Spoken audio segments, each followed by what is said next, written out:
आज तक रेडियो सुनता है सारा जहां।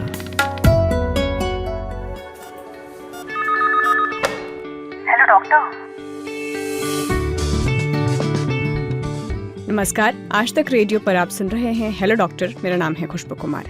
एक सर्वे के मुताबिक देश में हर साल अप्रैल से जुलाई, जो ये महीना चल रहा है अप्रैल का, उस महीने के बीच यूटीआई यानी यूरिनरी ट्रैक्ट इन्फेक्शन के मामले सबसे ज्यादा सामने आते हैं। यूरिनरी ट्रैक्ट इन्फेक्शन यानी वो जो यूरिन पास करने का जो रास्ता होता है वहाँ पर इन्फेक्शंस होते हैं, और ये दोनों ही महिलाओं और पुरुष दोनों को ही इक्वली प्रभावित करते हैं। लेकिन अभी जो मैं आपको कुछ आंकड़े बताऊंगी उससे आपको ये पता चलेगा कि सबसे ज़्यादा महिलाएं इससे प्रभावित होती हैं। तो गर्मियों के मौसम में गर्म और उमस भरा होता है, तो बैक्टीरिया को पनपने के लिए एक फेवरेबल इन्वायरमेंट मिल जाता है। तो हाल ही में इंडियन हेल्थ जर्नल ने भी इसे लेकर स्टडी की, और इसमें ये पाया गया कि दुनिया में यूरिनरी ट्रैक्ट इन्फेक्शन के 15 करोड़ मामले हर साल सामने आ रहे हैं। दुनिया में इस इन्फेक्शन के चलते लोगों पर करीब 45,000 करोड़ रुपए का आर्थिक भार पड़ रहा है। दुनिया की आबादी की करीब 40% महिलाएं और 12% पुरुष जीवन में कम से कम एक बार इस इन्फेक्शन का शिकार हो रहे हैं। भारत में 10 में से 5 महिलाएं और 3 पुरुष यूरिनरी ट्रैक्ट इन्फेक्शन के शिकार हैं। और अब तो गर्मियों का मौसम भी है, तो इस दौरान कई लोगों को यूरिन पास करने में दिक्कत होती है, जलन होती है, यहाँ तक कि कई लोगों को दर्द भी होता है, बार बार यूरिन पास करने जाना पड़ता है। तो इसके पीछे की क्या वजहें हो सकती हैं, कैसे आप इस इन्फेक्शन से बच सकते हैं, और अगर आपने इसको बहुत लंबे समय तक इग्नोर किया तो फिर इसके कॉन्सिक्वेंसेस क्या हो सकते हैं। इन सभी सवालों के जवाब ढूंढने के लिए आज हमारे साथ हमारे एक्सपर्ट हैं प्रकाश संकपाल, जो फोर्टिस हॉस्पिटल में कंसल्टेंट यूरोलॉजिस्ट हैं। तो स्वागत है डॉक्टर प्रकाश आपका आज तक रेडियो पर। Thank you very much. जी डॉक्टर साहब, तो गर्मियों का मौसम आ गया है और अभी आप देख ही रहे होंगे किस तरीके से गर्मी पड़ रही है, और अभी जो आने वाले जो फॉरकास्ट हैं वो तो ये बताते हैं कि इस साल गर्मी सहने लायक नहीं रहेगी। तो इसी मौसम में, जैसे कि मैं ये बता रही थी डॉक्टर साहब कि यूरिनरी ट्रैक्ट इन्फेक्शन जो है उसके केसेस बहुत ज़्यादा बढ़ जाते हैं। तो सबसे पहले तो मैं आपसे ये समझना चाहती हूँ कि गर्मियों में ही क्यों ये समस्या जो है वो गंभीर हो जाती है, अगर आप इसको समझा पाएं। तो बेसिकली कैसा है, इन समर सीजन गर्मियों में because of the climate body start sweating lot. तो स्वेटिंग ज्यादा होने की वजह से बॉडी का जो फ्लूइड है वो थोड़ा कम रहता है। तो in that period basically summer season में हमको फ्लूइड इंटेक पे ज्यादा ध्यान देना चाहिए। आइडियली हमको 3 से 2.5 to 3 litre of water per day, मतलब 2.5 से 3 लीटर पानी लेना जरूरी है। कम्स टू अराउंड 10 से 12 ग्लास का पानी। तो पानी कम पिया तो क्या होगा, बॉडी में डिहाइड्रेशन होगा, बिकॉज ऑफ द क्लाइमेट ज्यादा स्वेटिंग होगा। तो because of the concentrated urination particles get accumulated, it start getting stone. इस किडनी में स्टोन हो सकता है। सेकेंड चीज हो सकता है कि because of the concentration recurrent UTI हो सकता है। तो इन फीमेल यूटीआई हो सकता है, इन मेल प्रोस्टेटाइटिस हो सकता है। तो all these things, to avoid these things गर्मियों में पानी पे ज्यादा ध्यान देना जरूरी है। जी, और ये जो आपने पानी पीने का बताया कि आपको इतना पानी पीना चाहिए, पर एक्चुअली में वो लोगों से पॉसिबल नहीं हो पाता। पॉसिबल क्या मतलब, लेजीनेस में, या फिर यूँ कहें कि उतना ध्यान नहीं रहता। तो कैसे आप उसको तय करेंगे कि कितना पानी गर्मियों के मौसम में ज़रूरी है जब आपको ये सब इन्फेक्शन से बचना हो? तो बेसिकली जो भी वाटर इनटेक हम रेगुलरली लेते हैं उस पे ही ध्यान देना जरूरी है। जो हम रेगुलर लेते हैं उसको ही मिनिमम 8 से 10। तो हम गर्मी में क्या करते हैं, हम थोड़ा काम कभी कभी हम nowadays because of the IT profession और because of the busy schedule पानी का इनटेक से कम हो जाता है। स्पेसिफिकली इन गर्मी सीजन में काम करते करते कंटिन्यूअस, जैसे कि IT work continuously sitting work करते रहते हैं, या जो भी काम लाइक इंडस्ट्रियल वर्कर्स जो कंटिन्यूसली काम करते रहते, ब्रेक नहीं लेते, पानी पे ध्यान नहीं देते, तो दीज अफेक्ट्स मोर। तो उसके लिए पानी के मिनिमम थ्रू द डे 8 से 10 ग्लास मिनिमम लेना चाहिए, मिनिमम। स्पेशली समर सीजन में थोड़ा ज्यादा ही लेना चाहिए। तो बिकॉज ऑफ दिस, ये पानी की वजह से थोड़ा जो भी सिम्टम्स होने वाले लाइक बर्निंग, पेशाब में जलन होना, बार बार जाना, पेशाब रुक रुक के होना, ये सब symptoms because of the UTI हो सकता है। कभी कभी स्टोन भी हो सकता है, पेन हो सकता है, फ्लैंक पेन हो सकता है। These all symptoms slowly start getting in the summer season. ये सब अवॉइड करने के लिए पानी पे ध्यान देना जरूरी है। और अब एक्चुअली में जिस टॉपिक पर हम बात करना चाह रहे हैं, यूरिन पास करते वक्त समस्याएं जो लोगों को होती है, उसमें जो सबसे ज़्यादा स्पेसिफिक होती है वो है जलन होना, उसके साथ दर्द भी होना, बुखार भी इवन आ जाता है। तो इसके पीछे के क्या रीज़न होते हैं जब आपको यूरिन पास करने में इस तरह की दिक्कत आती है? और अभी मैं ये सिर्फ आपसे फीमेल स्पेसिफिक पूछ रही हूँ, महिलाओं के लिए सिर्फ पूछ रही हूँ। महिलाओं में जब ये दिक्कतें होती हैं तो उसके पीछे क्या क्या वजह हो सकती हैं?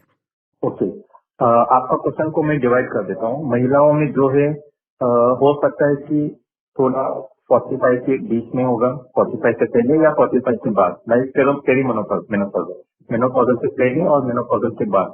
मेनोपॉजल के पहले जो होता है 45 के पहले, usually it is because of the urinary tract infection बोल सकते हैं। उसमें क्या होता है, बार बार जाना पड़ता है, पेशाब जलन हो सकता है, पेशाब रुक हो सकता है।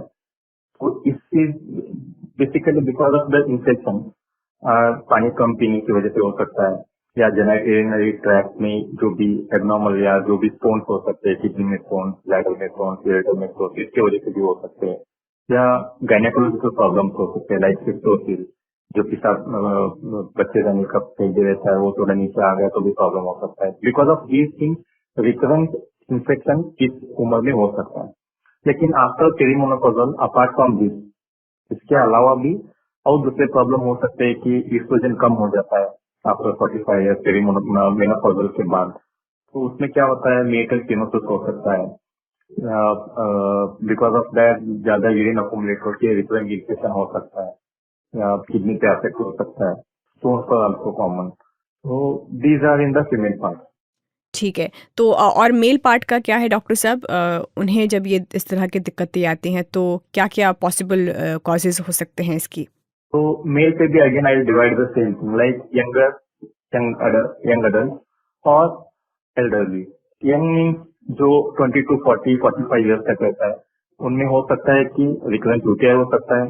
उसमें भी लाइक बार बार पेशाब होना, पेशाब में जलन होना, रुक रुक के होना, रात को उठना, ये सब यूटीआई के सिम्टम्स रहते हैं, उसमें हो सकता है। दूसरा हो सकता है कि स्टोन कहीं भी इन द यूरेटर स्टोन हो सकता है, ब्लैडर स्टोन हो सकता है, प्रोस्टेटिक यूरेटर स्टोन हो सकते हैं।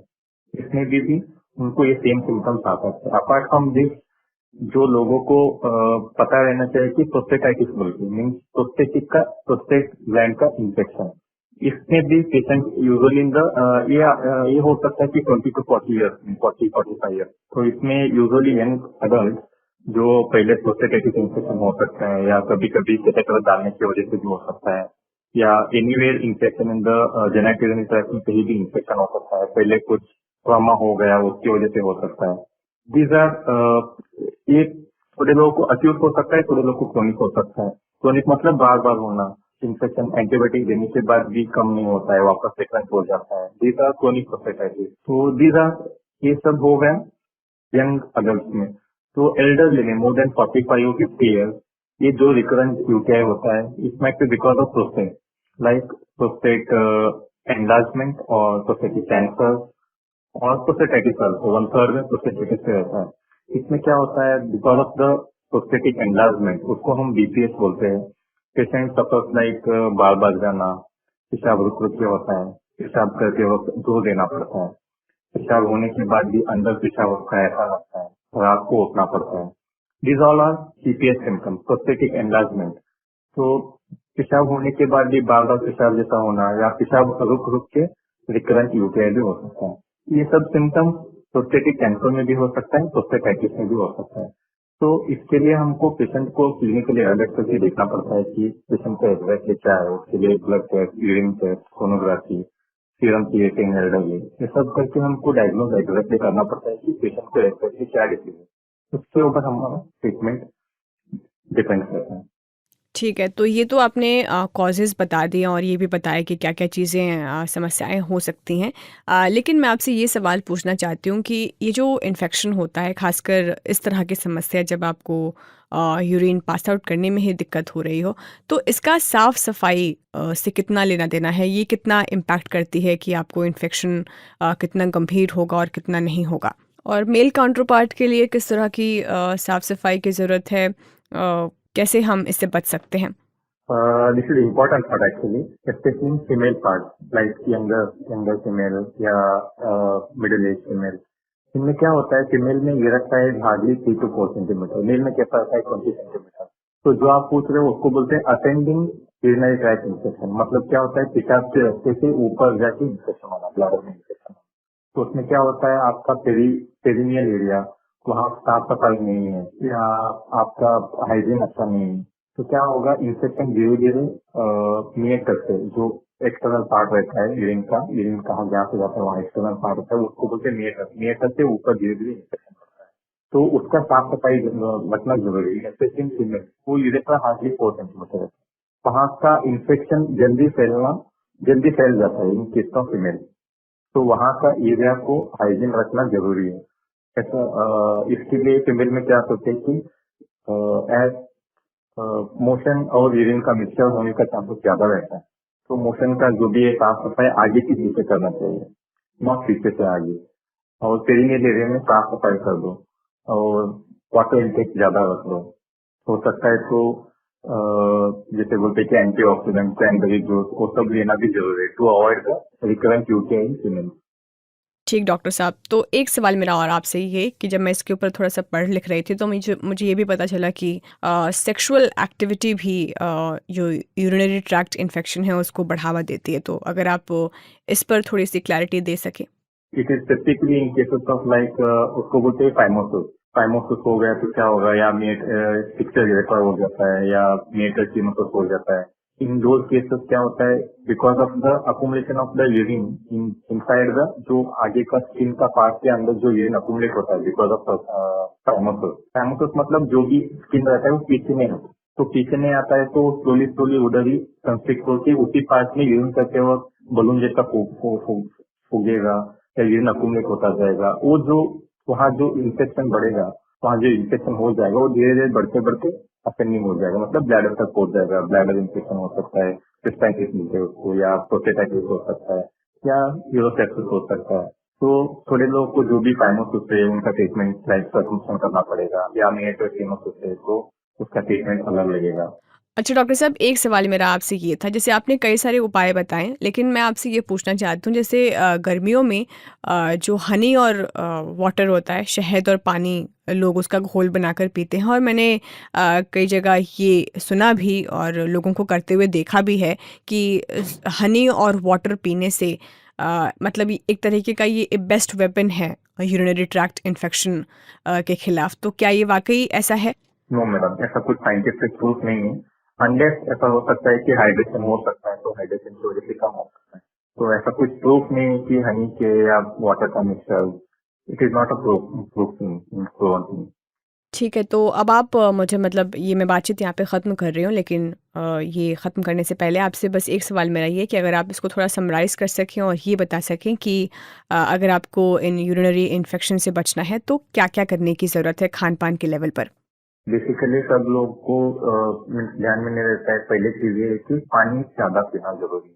पानी मिनिमम 8 से 10 गिलास रोज पीना, equal to 3 litre per day. Second चीज है कि थोड़ा जो ब्लैडर का इरिटेंट्स है उनको कम करना पड़ेगा. ब्लैडर इरिटेंट्स मतलब जो चीज जो हम खाने पीने में लेते हैं वो जाके ब्लैडर को इरिटेट करते, जो सिम्टम्स प्रोड्यूस करते, लाइक बार बार जाना, रात को उठना, पेशाब में अर्जेंट होना, ये सब चीज because of the bladder irritation होता है.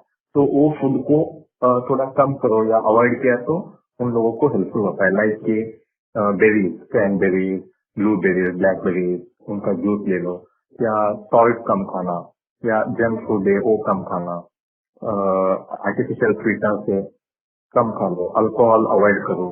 कैफीन इम्पोर्टेंट है, this irritates the urinary bladder, तो avoid the caffeine. Okay, all these are bladder irritants also. So try to avoid those things. Third चीज है कि स्टेनस एक्टिविटी, लाइफस्टाइल मॉडिफिकेशन करना पड़ेगा. जो भी स्टेनस एक्टिविटी है those can also cause bladder irritation. तो स्टेनस एक्टिविटी को कम होने के लिए मेडिटेशन करो, योगा करो. All these also can helpful in reducing the symptoms. तो यूटीआई हो गया तो प्रॉपर सिम्टम्स है तो जरूरी है कि यूरोलॉजिस्ट को मिलो, सिम्टम्स देख के एवेलुएट करेंगे. कभी कभी हो सकता है कि यूरिन कल्चर में कुछ यूरिन टेस्ट में हम देखते हैं कि कुछ बैक्टीरिया आया है, कुछ एंटीबायोटिक रहता है, तो जो भी एंटीबायोटिक प्रिस्क्राइब करते हैं वो ले लो, and whatever days we have prescribe take that full dose. नहीं तो क्या होगा, हाफ डोज लोगे वापस पेशेंट को रिकरेंस हो जाएगा। तो avoid those things, whatever duration for given, whatever drugs are given, take those completely. हो सकता है कि आपको डायबिटीज हो, डायबिटीज का कंट्रोल करना भी जरूरी है। अनकंट्रोल डायबिटीज यूटीआई है तो वापस यूटीआई इन्फेक्शन कम नहीं होगा, हो गए तो भी वापस बिकॉज ऑफ अनकंट्रोल डायबिटीज वापस रिकरेंस हो सकता है। तो ऑल दीज फैक्टर्स मैटर। बहुत बहुत शुक्रिया डॉक्टर साहब हमसे बातचीत करने के लिए। थैंक यू खुश। तो प्रोस्टेटाइटिस और जो भी यूरिनरी इन्फेक्शंस होती हैं महिलाओं को और पुरुषों को, इसके पीछे के कारण क्या है ये आपने सुन लिया। तो सही जानकारी होने पर बचाव जो है वो आसान है। अगर आपको लक्षण दिख रहे हैं तो अपने नज़दीकी डॉक्टर से आपको ज़रूर मिलना चाहिए। गर्मियों का मौसम भी आ चुका है तो इससे पहले कि और सीवियर हो आपको सतर्क रहने की ज़रूरत है। तो आज के हेलो डॉक्टर में फ़िलहाल इतना ही। अब आपसे अगले हफ्ते मंगलवार को मुलाकात होगी। तब तक के लिए नमस्कार।